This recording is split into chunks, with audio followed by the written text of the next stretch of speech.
He called the election early. You'd already got You know three that. people. You'd already got three Did people. Rishi Sunak tell you that? You'd already got three people who had volunteered that you'd had to pay to go there. And before the It scheme wasn't had any working. chance of How working, do you know? how do you know it wasn't working? Because you cancelled it on day one. That's a nonsense argument about it, and you know that. Well, you say it's nonsense to It's say nonsense. that a scheme that would have taken a maximum of 400 people, costing over £40 million to Rwanda, wouldn't work. Here we've got a scheme that's not costing us that, that's going to be sending 50 people back a week and only entertaining coming over here. But the net reduction is people zero. who have a genuine, well-founded fear of persecution. It's not about the net reduction. Of course it's about the net reduction. Ultimately, it's about deterrence, and that's what you're saying. We could not This is possibly have about said in Rwanda. advance of Rwanda, even though you trialled it, but you're saying in advance of this that it won't work. So it can't work. This is an both ways. encouragement, it's not a deterrent. In what way is this a deterrent? Caroline, what do you make of the plan?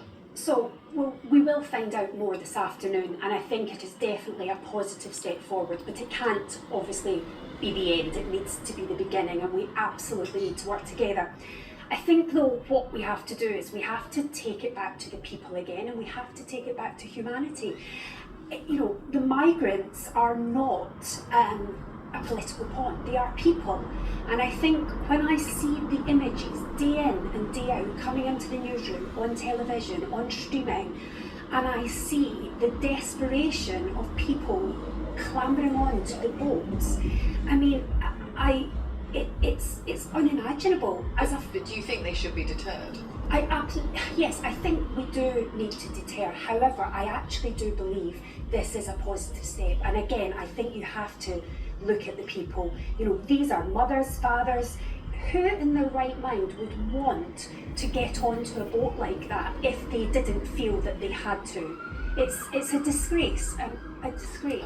There are two words that I really take issue with in this discussion. The first is deal. Starmer might be the world's worst negotiator, as if it wasn't enough to surrender the Chagos Islands and pay for the privilege, or to have a Brexit reset in which we give away more of our sovereignty and our freedoms in order to get some technical benefits in return. Now we're seeing him do a deal with Macron, which will almost inevitably mean that we're taking migrants from France and failing to deport them back to France. And Well, the other deal is one that I we take will, issue that it's an exchange. You know, it is an exchange, so people will be going back to France, and it is the first time that the French and Emmanuel Macron, who has been in power a long time, has accepted that. But our courts accept virtually any reason for not deporting people. There will be a massive, lengthy appeals process. It will be extremely difficult. And the second word I take issue with is deterrent. I don't see how it will deter people from wanting to come here. The knowledge that